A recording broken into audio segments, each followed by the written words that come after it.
What's going on, everybody? Hope everyone is having a good Wednesday. Yes, a Wednesday. I had work yesterday, so we had to move it to a Wednesday night edition. And as the Pelican season goes on, we'll have to be flexible with that. But back with me once again after a crazy weekend of football, probably the best football that we've had in the SEC so far this season. So, how was your weekend in football, and then how's your week been going so far? It was good. We got a LSU Tiger victory. I know I picked against the Tiger Yes. faithful, but LSU looked really good. Jaden Daniels had a very good weekend. I did as well. So yeah, I got to brag on Tyler though. He's working for the New Orleans Pelicans starting this week. So those are good reasons to delay the Yeah. show a couple days. So congrats to Tyler, and we look forward to talking football and hearing how his games are going. Yeah, absolutely. Definitely worthwhile. I'm a busy man now. I got a couple of podcasts I'm doing, and now this, so I'm just all sportsed out. But really, nothing to be ashamed of that. So we'll get into SEC talk here. Week number 8, as we're the weeks continue on as we go into the SEC teams in the AP Top 25 poll, and there's a lot of changes this week. Still the same number one team as the Georgia Bulldogs after their 55 to nothing rout of Vanderbilt on Saturday. The big movers in the conference is Tennessee. They moved from number 8 to number 3 after their big win that we'll get to in a moment. Number 6, Alabama, they moved down from 3 to 6, so pretty much Tennessee and Alabama flip flop there.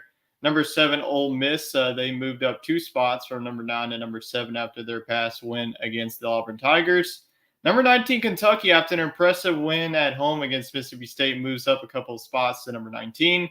And to round out the poll, number 24 is Mississippi State. And then for LSU fans in the chat, they are receiving some votes. They're the second highest ranked team. They're receiving 80 votes. So if a win this weekend, they would definitely receive in the AP Top 25 poll. And we're probably going to see some teams fluctuate. We have Mississippi State and Alabama this weekend, so at least one of those teams will probably get bounced. But so far, 6 SEC teams in the AP Top 25 poll. And then once we hit November, we'll get to the college football playoff poll once that releases. So that is our weekly check-in on the AP Top 25 poll. Next, we'll get into our reminder segment, which is brought to you by our partner Fanatics.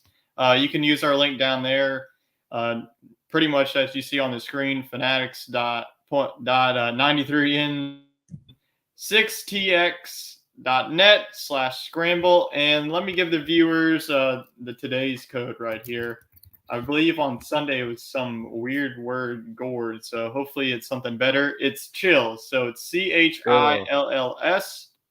You can pretty much use this code for up to 65% off site wide. So whatever SEC school you're repping this season, definitely be sure to use that code. So CHILLS is today's code on Fanatics, and you can use our link down there to help us out. So if you have any questions, definitely feel free to leave one. We already have a comment rolling by, and it's our boy C Money AZ on. You can go follow him if you want to catch the best gamer on there. He says, I'll make sure to say I'm not lurking tonight. So you better not be lurking. You better be watching, because we're going to be talking about your Mississippi State Bulldogs later on in the show.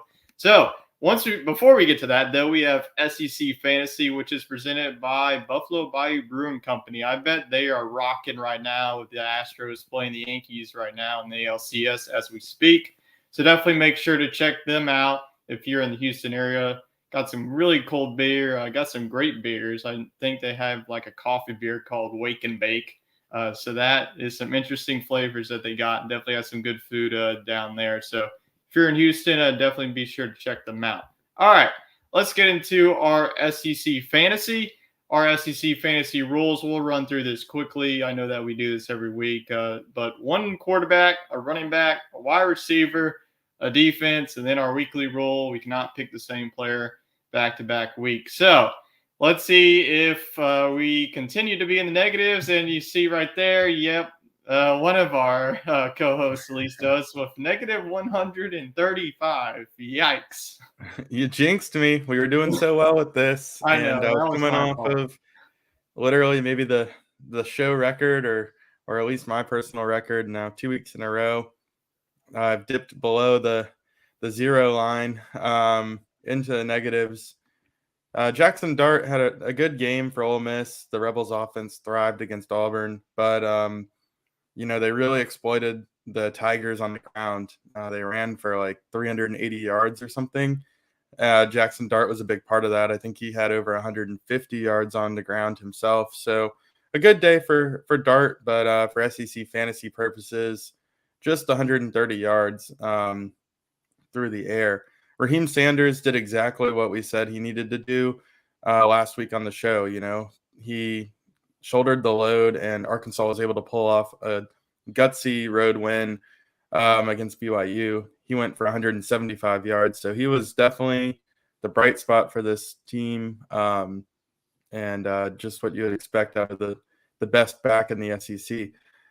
Brew McCoy, well, let's just say I picked the wrong Tennessee wide receiver. I had the right intuition, but I should have gone with a guy named Jalen Hyatt. I think he had, 5 touchdowns? 5 touchdowns and 207 yards receiving. So yeah, definitely got the short end of the stick here picking McCoy.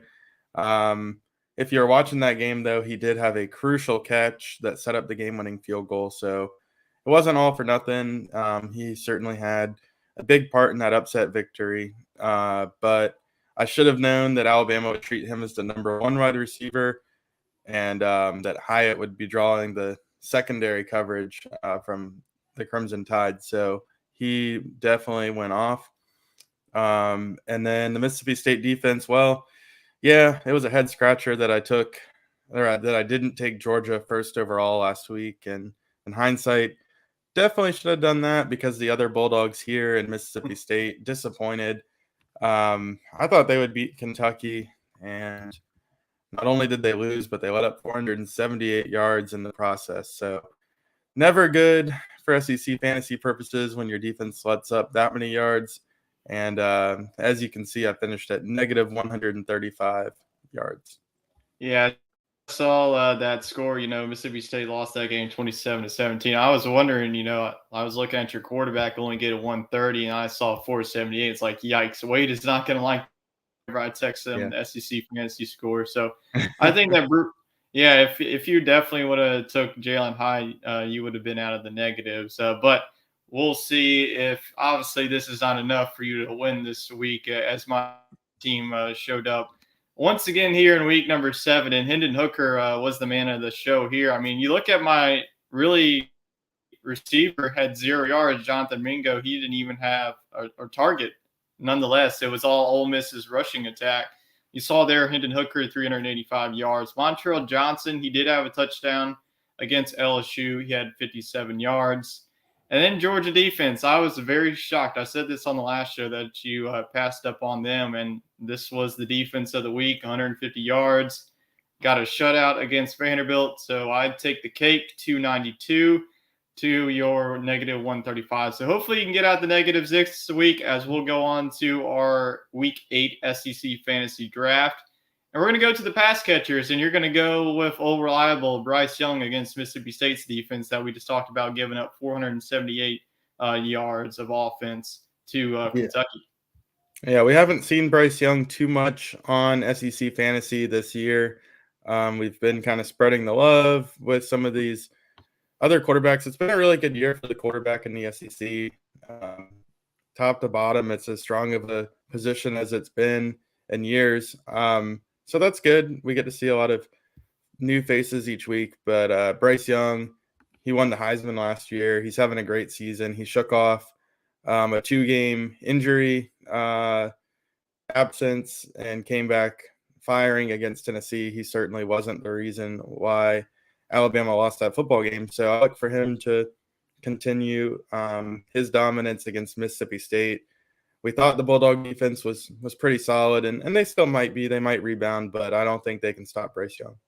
Yeah, I'm going to go with Jayden Daniels coming off of best performance for the Tigers. I think that this weekend's game is going to be a high-scoring as well. Ole Miss's defense, gave up over 300 yards of offense to an Auburn offense that couldn't really score for the first couple of weeks of the season. So I think, offensive line, you're seeing them continue to grow. So I think that Jaden Daniels is going to have another terrific game, especially, if LSU wants to continue to win and trying to build some momentum heading to the bye week before the annual Bama game. So we're going to see these two quarterbacks after the bye week. So this will definitely be an interesting matchup going forward. So now we'll go on to the running backs. You have a new face. You're going to go with the Vanderbilt leading rusher, go Ray Davis. I know that he's been having a good year for the Commodores. Yeah, I'm gonna go with the new guy here in Davis. He's quietly had a good season for Vanderbilt, and he was pretty good for Vanderbilt last year as well. He's a transfer from Temple, and he's done quite well in the SEC. He's gone over 80 yards in every game this year except for against number 1 Georgia and number 6 Alabama. So not too many people have success running the football against either of those squads. So he gets it done in the games you'd expect him to. So I look for him to have a good game as he tries to pace the Commodores against the Missouri Tigers. And I'm going to go with Marshawn Lloyd. He's going up against Texas A&M's rush defense that's really struggled. Going back to the last game, Alabama and Jahmyr Gibbs really tore it up, and then we saw Raheem Sanders do the same thing. So I think if South Carolina, if they want to win this game against Texas A&M at home, coming off of the bye week for both of those teams, I think that Marshawn Lloyd has got to get it going. I think he does that to give South Carolina an edge over Texas A&M. And we're going to go on to the pass catchers. I can already sense who you're going to go with. You're not going to pass him up again. I don't care if this guy gets 5 receiving yards on Saturday. I mean, I just got to throw him in there now. A little bit of a buyer's caution. You did the same thing last week with Jonathan Mingo, and he ended up with 0. So just because you lead the conference in receiving the week prior doesn't mean that it transfers over to the next week. But Tennessee has a plus matchup. They're playing UT Martin. I don't think Hyatt and the starters will have to play too long in this one, but they got to keep their rhythm and their scheme going. So they'll throw the ball early enough in this one, and he'll probably be on the receiving end of a touchdown in the first quarter. And just got to give the man his dues for missing out on it last week. Yeah, I'm going to go with a new face here on SEC Fantasy. So Dominic Levitt from Missouri, the wide receiver. He kind of grows as the wide receiver number 1. He's been real consistent for a Missouri team. I think that he's going to do really good against a Vanderbilt defense, secondary especially, that's been struggling. So I'm going to go with this guy. Hopefully he can keep up with your guy that's going up against Utah. That I'm sure that Tennessee is going to be reeling off of emotion off of that win over Alabama. So before we end SEC Fantasy, we got to end things off with the two defenses, and there was not really much to choose from, but you went with South Carolina's defense going up against Texas A&M. Yep, you took Tennessee first overall, so if South Carolina looks awful on Saturday, hey, I didn't pass up on Tennessee's favorable matchup. There wasn't many good defenses out there, so. Yeah, definitely a good pick by you to get one right off the bat. That left me with South Carolina.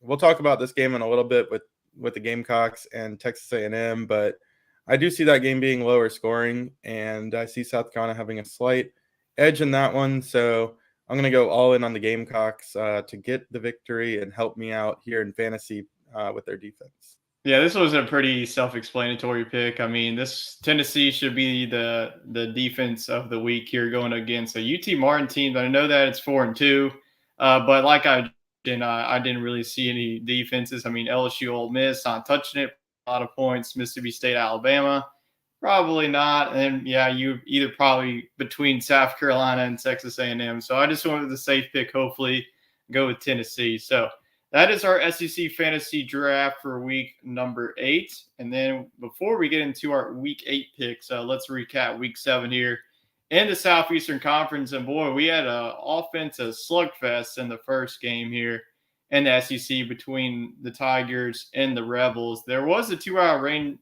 delay in this one as both teams, Ole Miss went up 48-34, and then lightning strikes, and then they had to call the teams off of the field. But before that, man, I mean, like you just mentioned, Ole Miss had 408 yards rushing on the day, 139 from Quinshon Judkins, 115 from Zach Evans, and then 130 from the quarterback Jackson Dart. So as you can tell, Ole Miss's running attack just continues to pile on opponents. I mean, Jackson Dart, I know you took him looking for his passing, but man, he has the dual threat capabilities, of a Matt Corral that Ole Miss fans have really been looking for. But man, I did not really see Auburn putting up 34 points in this game. I thought that Ole Miss's defense, was continuing to show their leadership, especially in the secondary, but they just got exposed sometimes. But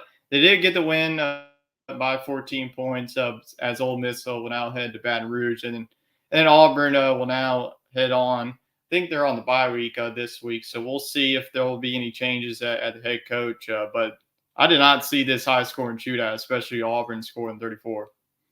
Yeah, the Ole Miss offense continues to impress. I mean, I think they can outscore anybody in this conference, right up there with Tennessee and Alabama. But the defensive woes kind of are lingering here.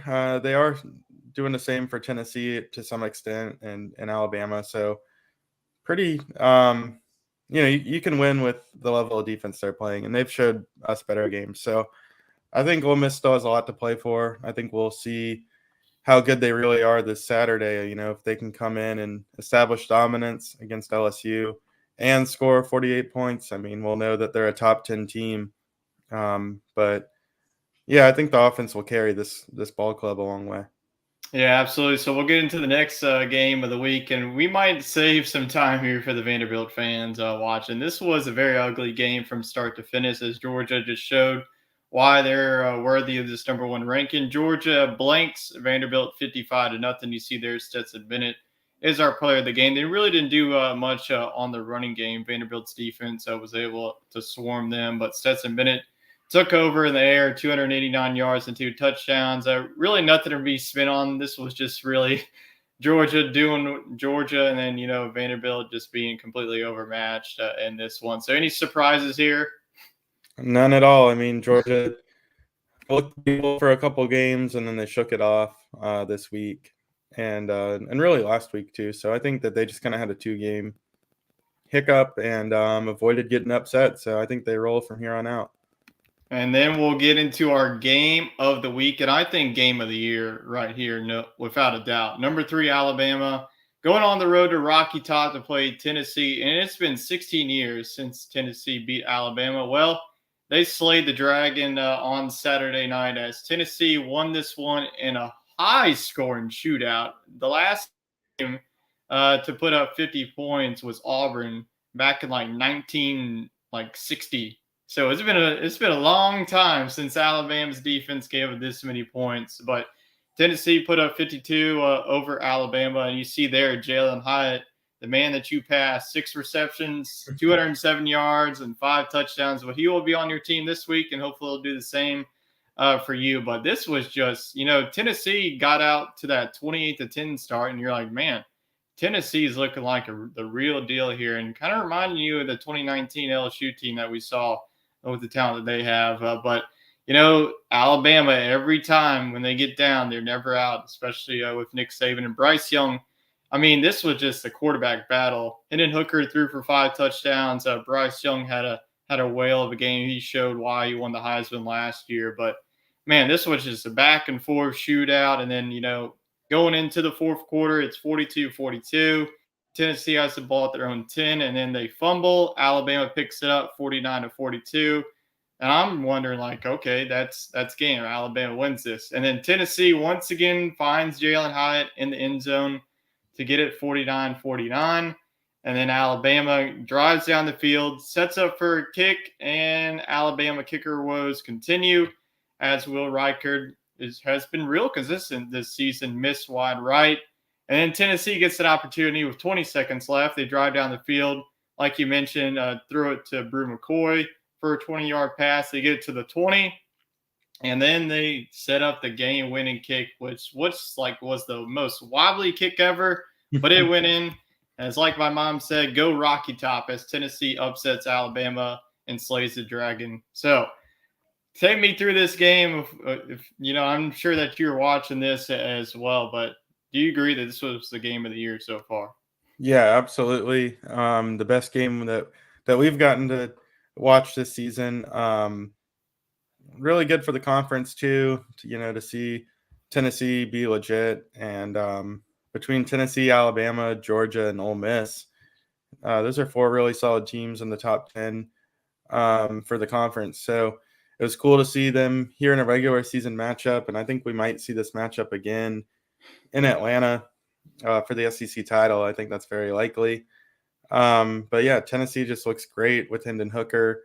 And like you mentioned, the connection he had with Jalen Hyatt was terrific. And really, this Alabama defense just looks undisciplined. And Tennessee is a veteran bunch, and they took advantage of that. I think every Alabama game I've watched this season, they put up a little stat blurb on the screen, some graphic talking about, oh, well, now this is the most penalized this team's ever been. And it goes up by like 5 each game. So just not the level of execution that we come to expect from Alabama. And I know that it's driving Nick Saban crazy. So I'm sure he'll get on his guys and they'll regroup. And I think they can still win the SEC West and fight for a rematch here. But I mean, honestly, I think Tennessee should have jumped to the number 1 spot after this win. Yeah, it's not the same Alabama defense. I think if you're going to point to, it's not the same secondary that we're looking, because I mean Tennessee's, even without Cedric Tillman didn't even play in this game. Jalen Hyatt was able to step up. I think that Hyatt definitely deserved the game ball, especially along with Hendon Hooker. We'll get to more the Tennessee talk later. You kind of hinted at them being number 1, and then that might be one of our hot topic questions that we'll get into later in the show. But hey, we got to keep everybody on the hook, to keep watching. Absolutely. So then we'll head to a next. This was an out of conference game as the Arkansas Razorbacks tried to end their 3-game losing skid, and they did exactly that. As KJ Jefferson just was on the money all game. You see there 29 for 40, 367 yards and 5 touchdowns. That's the KJ Jefferson that I watched last year. We just haven't seen that this year. I'm sure that Arkansas fans have been wondering where this performance has been, but this was a high-scoring shootout. Your running back, Raheem Sanders, also had a good game as well.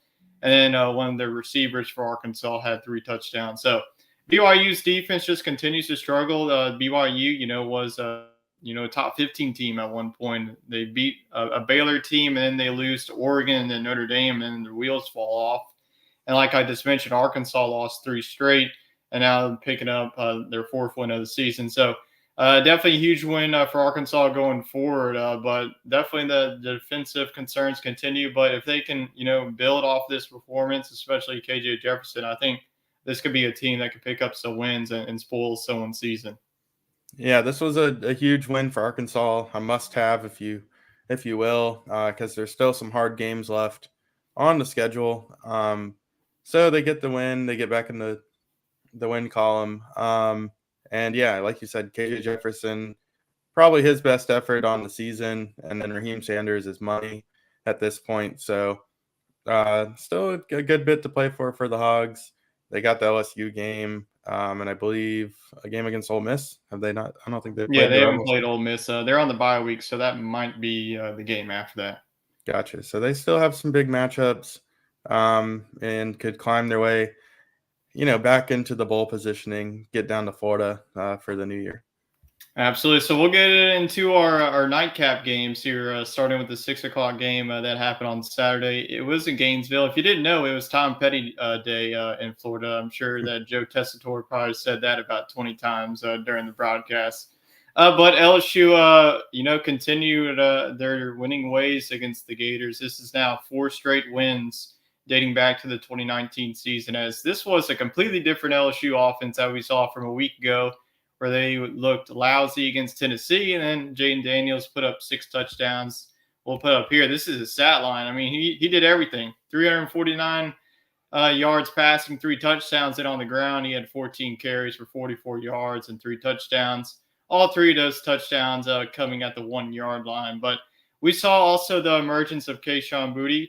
He had 6 carries, 6 receptions, 115 yards. So this was definitely his best game of the year. He did have that late touchdown at the Tennessee game, so it looks like he continued that momentum. We'll see if he can continue that going forward. But I believe that the LSU offensive line just continues to flourish, especially getting Will Campbell back. But Yeah. LSU's defense continues to remain a problem. Too many big plays, too many missed tackles. They had Anthony Richardson had that like an 81-yard rush where LSU had like four guys that tried and tackle him, but just couldn't wrap him up.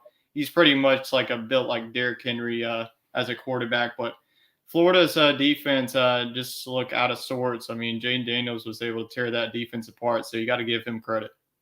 Yeah, he was the star of the show in this one, outdueled Anthony Richardson. Richardson didn't have a bad game per se, and he was instrumental in rallying Florida back into this ball game because it really looked like LSU was running away with it. But the defense kind of got caught napping, and all of a sudden we had a ball game. But LSU prevails and gets a very big road win against Florida, and quietly has won 4 in a row against Florida, which if you've kept tabs on this series throughout its history, that's pretty rare. I mean, it's pretty back and forth. Both teams are usually pretty even in talent every season, and it's usually whoever's the home team pulls off the win. But yeah, 4-0 in the last 4 meetings against Florida. The only time the Gators have beaten the Tigers in recent memory was Joe Burrow's first season with LSU, and I remember we weren't so sure if Joe was the guy. I mean, he couldn't score 15 points in the swamp, so good to see LSU put up 45 here in this go around.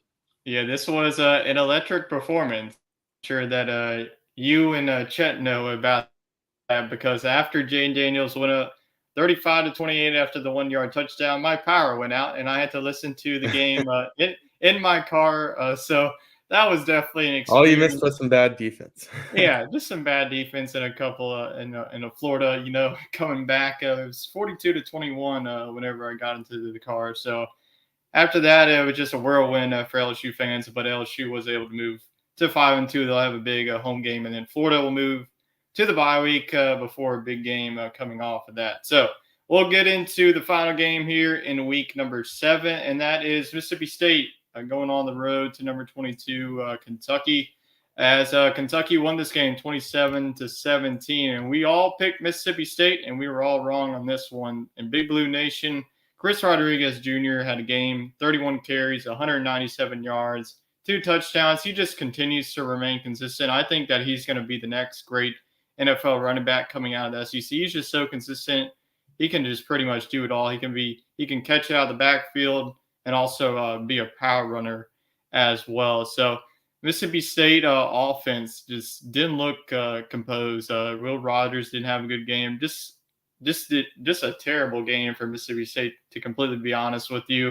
I think that Kentucky really needed this one. They were on a losing skid. But what are your thoughts on this one? I know that you were shocked as I am, only seeing 17 points on Mississippi State side. Yeah, this was a head scratcher for me. I felt pretty confident in the Bulldogs this week. They've been one of the better teams in the country as of late, and the offense was clicking, and Kentucky was kind of reeling off a couple of losses. They lost to South Carolina, looked pretty lifeless. I know Will Levis did return for this one, and I think that helped, but Chris Rodriguez definitely took over, and maybe we should have seen that coming a little bit. LSU had some success running against Mississippi State. A&M did as well, but yeah, Will Rogers just couldn't figure out this Kentucky defense, and I think this is their season low in points by a good margin. So kudos to the Wildcats. Kind of like Arkansas, a team that jumped into the top 10, lost a couple games maybe they shouldn't have, and all of a sudden they're sitting here with a chance to still play for a lot and play for really good bowl positioning. So a good win for the Wildcats.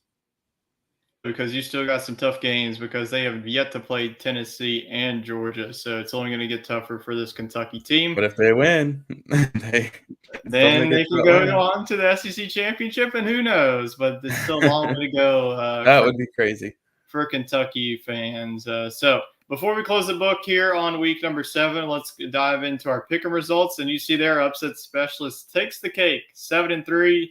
You finished week 7 with 6-4, and I finished 5-5. So I definitely need to do better. But congratulations to our upset specialist 7-3. You take the cake on week number 7. So with that, we'll go on now to week 8 games and pick 'em, which is presented by our friends over at Norse Beards. You can head on over to www.norsebeards.com and use promo code OCS for 25% off all your Beardsman products. All right, let's get into week 8 games in SEC. We get kind of a snoozer here in the 11 a.m. game, but it's warranted. Tennessee coming off of that monster win over Alabama. They need a little cupcake after that to celebrate. So they have UT Martin at number 3, Tennessee. I'm sure we're going to see 3 power T's here.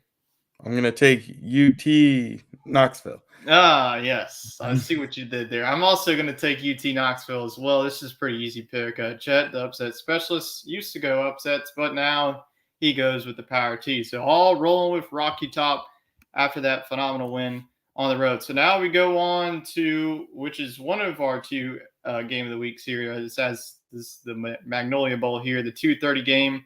Number 7, Ole Miss at LSU. Should have some good weather here. We had a cold front come through this week, so it's going to be a bit chilly there over here in Baton Rouge. So between the Rebels and the LSU, Ole Miss did dominate this matchup last year. Granted, these are 2 different quarterbacks. Now Ole Miss has Jackson Dart. LSU now has Jayden Daniels. Ole Miss's rush attack, I think, is going to give LSU's defense problems. I think that LSU could get Armani Goodwin back, so I think that the LSU running game, if they can continue to get going, I think this could be close. But you got in the Tigers in this matchup. Well, I've picked against LSU 2 straight weeks now, and mixed results, 1-1. So could go either way. I do think it's interesting that LSU is actually the favorite on some betting websites. Yeah, flipped.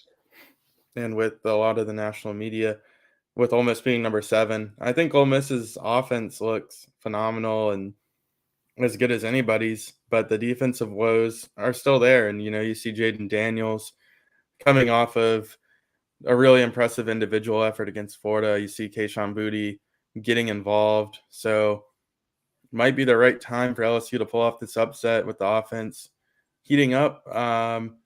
But I still think Ole Miss is one of the most impressive teams in the country. And I know that Tennessee has the big win over Alabama, but we haven't gotten to see Ole Miss in that kind of matchup yet. And I think their offense is just as good as Tennessee's. So I think Ole Miss is going to give LSU a lot of trouble on Saturday. And I think they find a way to win. It'll be close because LSU will score some points, but I just don't see LSU's defense stopping Ole Miss. I'm going to give the Rebels, I'll give them a 41-37 victory.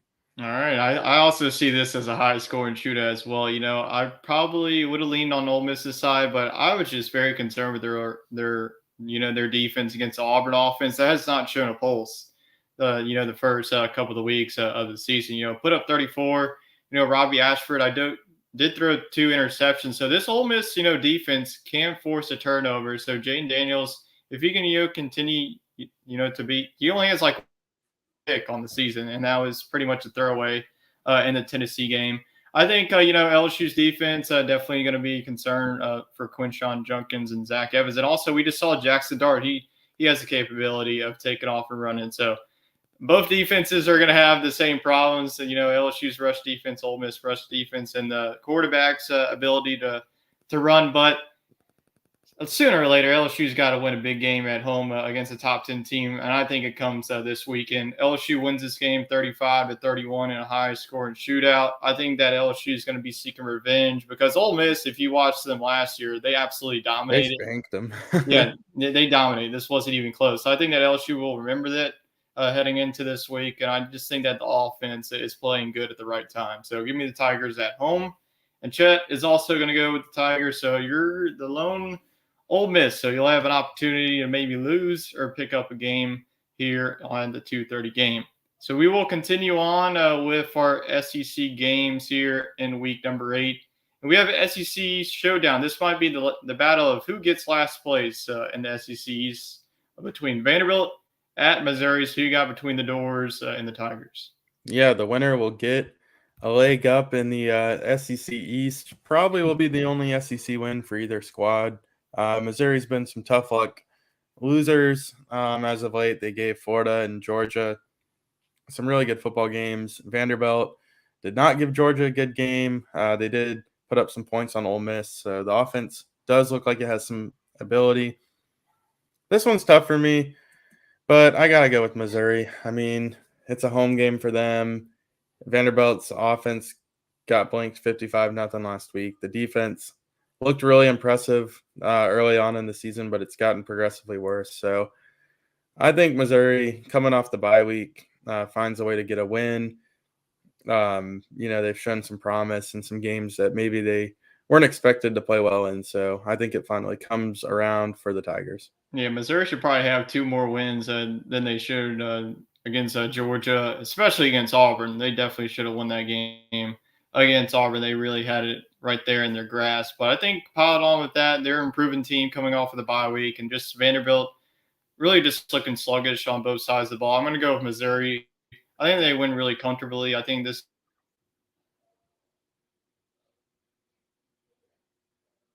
these schools unless we see a Missouri upset at Kentucky or someone like that. But I'm going to go Missouri at home, and Chet is also going to go with Missouri as well to give us a clean sweep for MIZZOU. So now we'll go on to the SEC game of the week. This is our only ranked versus ranked matchup, and Mississippi State once again is going to get a pissed off Alabama team. They had it last year. Texas A&M beat Alabama, and then the week after, Alabama got Mississippi State, and they absolutely drubbed them. So number 24, Mississippi State at number 6, Alabama. You going to go with an upset here, or are you going to go with Alabama just piling on once again? Unfortunate timing for the Bulldogs. They were really hot, and then they lost on the road against Kentucky. Alabama, like you said, they're going to be pretty upset. They're going to have a lot of focus this week after Nick Saban instills it in them. So Alabama's going to roll in this one. I think Bryce Young flirts with 400 yards passing in this one.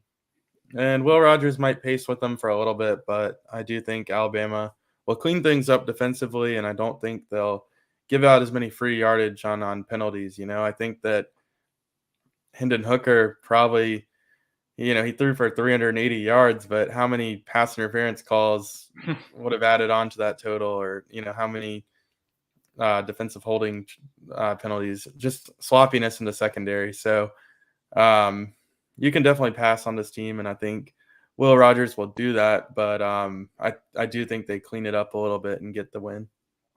Yeah, I don't really see Alabama losing in back-to-back weeks. I think that Mississippi State, like you mentioned, they have the offense to keep up, but their defense has been a concern as well. I think this is going to be a 42-20 Alabama win. They're going to be pissed off and coming in here. I might have went the other way if Alabama, won the game against Tennessee and they're riding high, but I just don't see it here. Alabama should cruise in this one against Mississippi State. And Chet sees the same as we're all rolling with the Tide here. So we will now finish Week 8 here in the SEC. And we're going to go on to the next game. This is going to be a game that I'm going to be excited to watch here on Saturday night on the SEC Net. The annual crossover rivalry matchup between Texas A&M at South Carolina. This has been pretty even. South Carolina, I believe, won last year. Correct me if I'm wrong on that. They have not. They have not beaten. Oh. This is South Carolina can never get Texas A&M. Oh, okay. Well, we'll see if they can get it here. So you're going to go with the Gamecocks at home, go with the Aggies on the road. Both of these teams I believe coming that's off right. the bye week as well. They might have won last year. I don't know. But anyways, Texas A&M they have had the advantage over South Carolina since joining the conference, going way back to do you remember the guy who came in after Johnny Manziel? Was it Kylan Hill? No, number 7. It was like Kenny Money or something. He had some stupid nickname. Oh, I thought it was Kylan Hill. He was number 7. Yeah, he was a running back. I'm thinking of the quarterback right after Manziel. But anyways, he had like 500 yards against South Carolina in there. I think it was never mind. A&M won last year 44-13, 44-14. So sorry about that. False information. So, it's just not been the series for the Gamecocks. They've gotten embarrassed a few times. But I think the tides are turning. We saw South Carolina upset Kentucky. I think that I think they get the win. against Texas A&M. And you know what? I thought of the guy's name now. You said Kylan Hill, right? Yeah. That's the running back from Mississippi State. It's Kenny Hill. Yeah, I knew it was Kenny Hill. something Hill. It was like K Hill. Kenny Trail, that was his nickname. Yeah, Kenny Trill, that was his nickname. I remember But, that. I do remember that first game. That was the first game of the SEC Network, and they were doing Sandstorm like through the speakers on my TV, and I was just like going crazy. yeah. But Oh, yeah, that's what it was. It wasn't their first SEC game. It was the first SEC Network game, I think. yeah, And ever since then, man, it's just been a drubbing. So I'm cautiously optimistic that South Carolina ends the streak. I think my family is going to that game, so they'll have a great time under the lights. The new fancy lights that go to the rhythm of Sandstorm. So that's a pretty cool environment, and I think the Gamecocks get it done. Yeah, it's a really underrated environment in the SEC. I think this is going to be a close battle. I don't think it's going to be a 44-14 game. I think that South Carolina's run game will be able to get it going against Texas A&M. I think that South Carolina's defense, that's going to be the question for me. I mean, and then Texas A&M, they're coming off of the bye week. The last time we saw them, Haynes King had a good game. So, is Texas A&M just going to fold after that game? Or are they going to, continue to try every week? But we've seen Tennessee slay the dragon against Alabama. You remember we saw South Carolina slay the dragon against Kentucky. This is going to be the next one they slay. I'm going to go with the Gamecocks at home. Book it. And especially if your family going there, I have to pick South Carolina now. I can't let your family down. So got to go with South Carolina. I think that Spencer Rattler gets it done as well. I think that this is going to be a close game, like a 24-28 type of ball game in a last possession. Give me the Gamecocks at home. So let's see if Czech goes that way as well. Go with clean sweep, and he does not. He's going to go with the Aggies here. Very interesting. He usually doesn't like picking Texas, but he sure sees something after that. Maybe he sees loss. this as an upset. Yeah, well, I don't even know if I would consider this an upset. I think that A&M is favored, so we're picking an upset here. So we shall see what happens on Saturday night. 10 things here on the SEC. And now we'll shift our gears outside of the conference as we have a few more games to get to here before we end the show. And that is looking outside of the SEC presented by Righteous Felon Craft Jerky.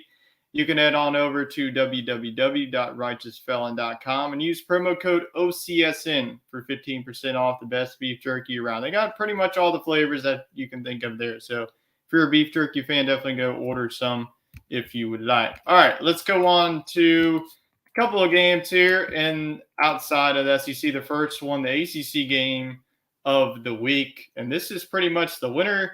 Pretty much lock it in. You're going to go to Charlotte, number 14 Syracuse at number 5 Clemson. Who would have thought before this season we see Syracuse at number 14 behind Garrett Strader and that offense? But they have a tough road trip here in Death Valley. So you're going to go with the Orange.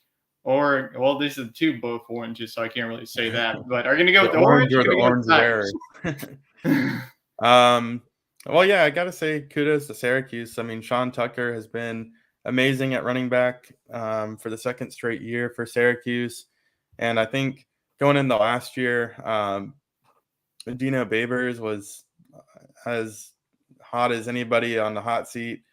A lot of people said that he should be out, and they had a decent year last year. It wasn't that great. Probably, honestly, not even good enough to save his job, but they stuck with him. And, kudos to them. I mean, Syracuse isn't supposed to be a powerhouse football team. They need somebody that can motivate the team and lead them to small victories like this, being number 14 in the country, undefeated after 6 weeks. And look at the success they've had since they stuck with them. So good for the Orange. And you know what? I'm buying into the sob story.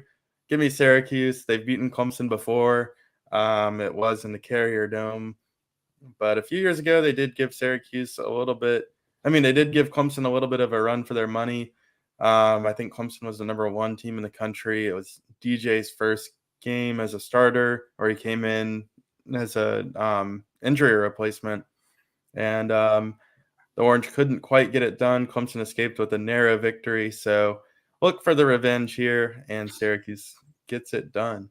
Yeah, I think this is going to be a close battle. I think that both defenses have been really playing well. I think that, the quarterback battle between Garrett Schrader, former Mississippi State quarterback that we saw him a couple years ago with the Bulldogs, and then DJU has been really shining. Last year, a lot of people were ragging on it. Like, even Clemson fans were calling for him to get benched up. But this year has been different. And then, the running back, Will Shipley, he's been going off as well. But it's at home in a hostile environment. I'm going to go with the Tigers here.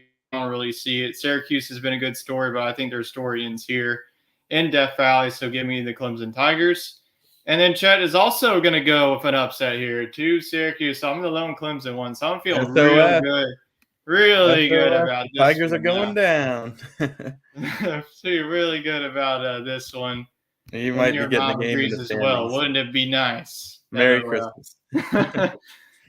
So we will see. This would definitely be a shakeup, not only in the ACC, but also the college football playoff hopes for the Clemson Tigers. And we'll go on to the Pac-12 game of the week. I think the winner of this has the driver's seat to the Pac-12 championship in Vegas. Top 10 matchup. College game day will also be there. Number 9, UCLA at number 10, Oregon. Very hostile environment to play at Autzen Stadium, Eugene. But do you have DTR coming in there and getting the win?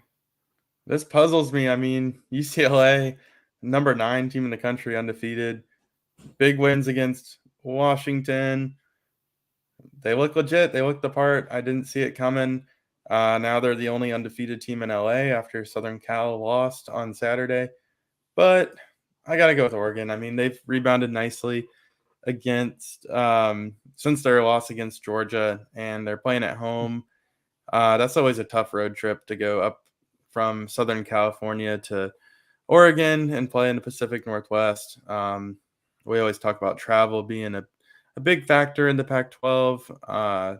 The schools are much more spread apart than you might think. So I'm going to go with Oregon in this one just because of the environment. And Bo Nix has really had a nice year with Oregon. I think he made a bet on himself going up there and playing for the Ducks. And I think it's a pretty deep quarterback class at the draft this year, but I think he's entered his name, amongst the top, I would say, 8 quarterbacks or so. So really improving his stock. Yeah, Oregon's really had a nice bounce back. Completely different team than we saw week 1, then we lost to 49-3. And that's the last time that we mentioned this Oregon team.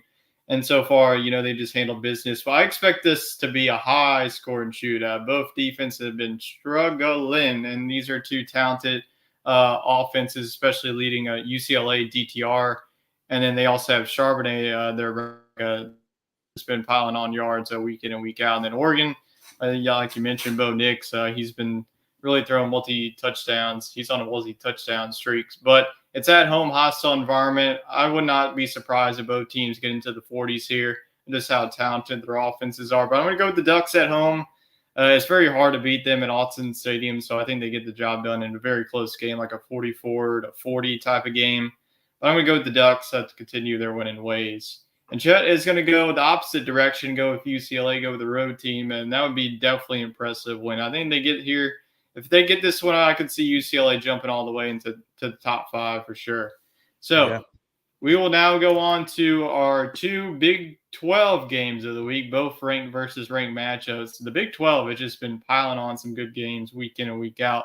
So we had number 20 Texas go on the road to number 11 Oklahoma State. Texas off of a narrow victory over Iowa State. Oklahoma State falls to TCU last week in double overtime. So, Oklahoma State trying to bounce back, and Texas, looking to continue their winning streak. They've been on a winning streak ever since that Alabama loss in week 2. So you're going to go with the Longhorns or go with the Cowboys? See, this is exactly why the Big 12 should just stay as it is. I mean, yes, it's been a great conference this year. Great matchups each week, like you mentioned. We don't need any more ranked versus ranked matchups in the SEC. So I think that it would be great if things would just stay the way they are. But alas, they're not. So we got to enjoy this matchup while we still got it. But yeah, I think Texas is looking really good with Quinn Ewers back, and Oklahoma State blew a game against TCU. TCU really came back in that one, played strong. So nothing to be too ashamed of if you're Oklahoma State, but if you want to win the conference, you got to get the win at home here. I just don't see it happening. I see Quinn Ewers continuing his success, and I think that we're looking at a Texas versus TCU game that will be very impactful. Obviously, one of those teams will end up in the Big 12 championship in that scenario, and could be looking at a rematch at that. Yeah, for sure. Definitely a lot of chaos that we're seeing in the Big 12. We even saw, Kansas get into the mix before they went on a 2-game losing streak there, but still a very good story there, just sitting at 5-2.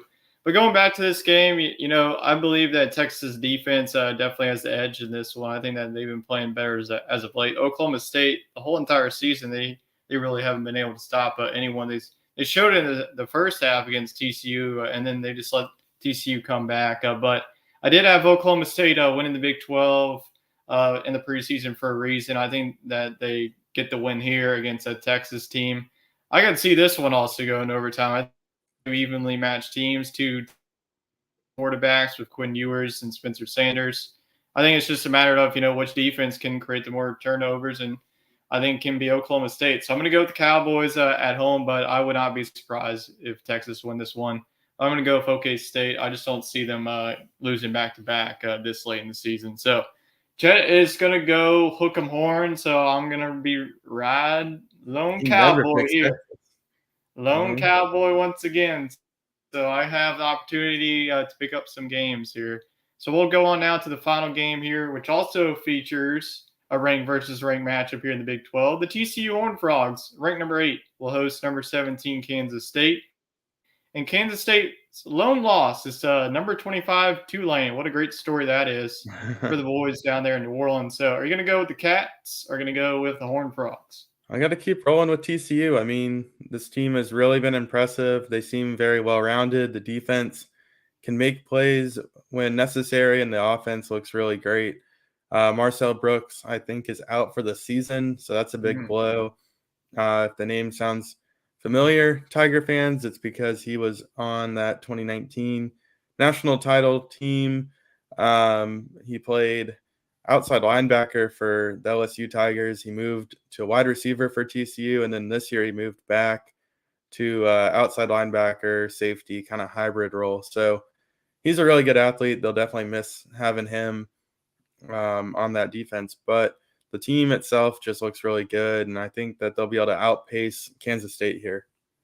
Yeah, I feel like every year I have that team that I get on the hype train for. I feel like this year's is TCU. So give me the Horned Frogs at home.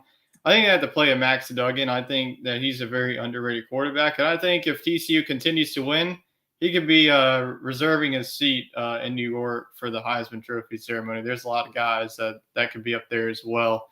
But I think, TCU, Kansas State's defense has been struggling. I think that TCU's defense will be able to swarm Adrian Martinez and that attack, but they also have Deuce Vaughn back there in the backfield, so that's going to be definitely a head scratcher for TCU. But I think that TCU wins in a very close game, a very grinded out game. I think it's going to be like a 34-31 type of battle, but I think that TCU just continues to build an impressive resume. This would be like their third straight top 25 team because they played Kansas, Oklahoma State, and then Kansas State, which was all in the top 25. Then they still have to play Texas. Who would have thought that those would all be ranked games, and then TCU themselves would be the highest ranked of them? Yeah, none of us saw that coming, but definitely a good story that is for Sonny Dykes in his first year with the Horned Frogs. And Chad is also going to go with TCU to give us a clean sweep here, so all rolling with TCU. And now we'll get into our hot topics, so we'll shift back into SEC talk here. And like you mentioned, should Tennessee be ranked number 1? Yeah, I mean, I'm a big proponent for giving the ranking to not the team that we thought was going to be good in the preseason or that has a big game coming up and they'll prove themselves. How about go with the team that just beat number 1? Tennessee went on the road to LSU, got a dominant win, and then the next week beats Alabama in a shootout. So, I mean, that's as impressive as anybody has played all year. I think they should be number 1 until, they prove otherwise. Do you think, if the college football playoff rankings came out, do you think that they would put Tennessee number 1 based on their because they already have 4 top 25 wins already. Yeah, the college football playoff ranking does a better job of it than the AP poll. I see that typically the committee looks at it more of a what have you done for us kind of perspective. So I think Tennessee will favor well there. Georgia still does have a very dominant win over Oregon to start the year, and Yeah. now Oregon's back in the top 10. So I could see Georgia holding on to the number one spot, but to me, Tennessee's shown a little bit more than Ohio State has. And by the time the rankings come out, I mean, I wouldn't be surprised if they're number one. Yeah, definitely. Georgia, if you're a Georgia fan, you just got to root for Oregon to keep on winning, because that win, every week is continuing to be impressive. And that was a 46-point win. Now Oregon's looking like a pretty good football team. So especially if they beat UCLA at home, which is also another top 10 team, then that Oregon win. I mean, it was a different Oregon team. I get that, but still, on paper, that was a really impressive win. So we'll go on now to Kentucky. Is Will Levis or Chris Rodriguez more important for this Kentucky offense going forward? Well, we've seen Kentucky have a really good running attack for years now, and with Benny Snell before Chris Rodriguez, and you just kind of thought maybe the torch would be passed to the next guy up, and it just seems like Chris Rodriguez is that guy, Yeah. Cavazier Smoke filled in admirably, but he was no Chris Rodriguez, and I just think he's kind of the X factor for this team. He's been there a long time. Will Levis is important, don't get me wrong. I mean, we saw what happened when he was out against South Carolina, but also that was a true freshman playing, and the depth will build up there. But I just think that Chris Rodriguez is the heart of this team. He leads them to a lot of victories. Yeah, I could agree with that. Our next question is pretty simple, straightforward. Does Mississippi State stand a chance against Alabama this weekend? I don't think so. I mean, I think the offense could hang in there a little bit. Alabama's defense is not as good as it's been in the past, especially in the secondary. But Mississippi State, they don't necessarily stretch the field a ton. They take a lot of intermediate routes, and then you're messing with Alabama's linebackers, which are, top notch. So if they can stretch the field, sure. But ultimately, I think Bryce Young just outpaces the team. And as you see there, we have 2 Tennessee logos, definitely warranted after their big win. Hendon Hooker, is he your Heisman front runner? And if you were a Heisman voter, what would be your top 3? Yeah, I think Hendon Hooker to me is number one. Has the big signature moment, beating Alabama, like we've talked about. I like your idea of Max Duggan at TCU. He's looked really good for one of the better offenses in the country. And then I would say at number 3, I mean, I don't think they'll give it to Will Rogers just because of the scheme.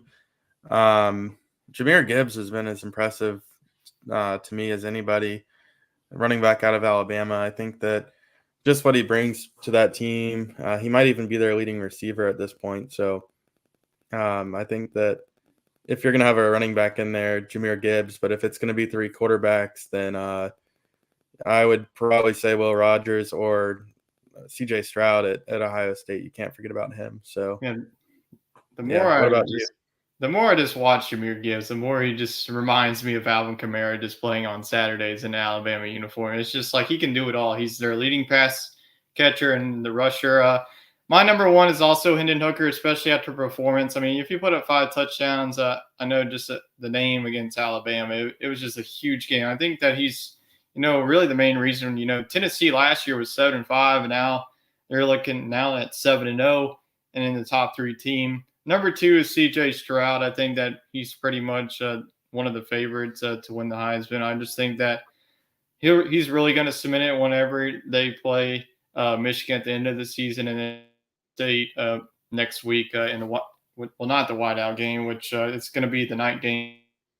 But number 3, I got to go Blake Corum. I think that he's pretty much having that Kenneth Walker season. Blake Corum and the Michigan rush attack really had their way this past weekend against Penn State. They both had 200 yards rushing and 2 touchdowns. So I think that Blake Corum. I know it's hard for a running back to get a vote, but it's hard not to put him on, especially with the quarterback play. But like you mentioned, Max Duggan out of TCU, I could also see him as well. That would probably be my number 4. But yeah, it's could change every week. So, but I would definitely agree for I your think it's pick. been a close race for sure. I mean, and different guys than the preseason. I mean, neither one of us had Bryce Young, and he just threw for 465 yards. So, Right. I mean, there's a lot of good talent out there. Yeah. And CJ Stroud is having a great year. There's just all these quarterbacks around him that are catching the headlines, and he'll probably be the guy who is standing up there with Roger Goodell, pick 1. Yeah, absolutely. Especially, it's looking like the Panthers will probably pick number 1 the way that they're tanking right now. But we will go now to answering questions. We'll just skip right through that. We've already had our questions roll through, so we'll just go to the end of the show here. So thank you for everyone tuning in. One show down, another week to go. So you can also find our other show, Sports Scramble. We go live on Sunday nights at 8 o'clock, pretty much on every platform.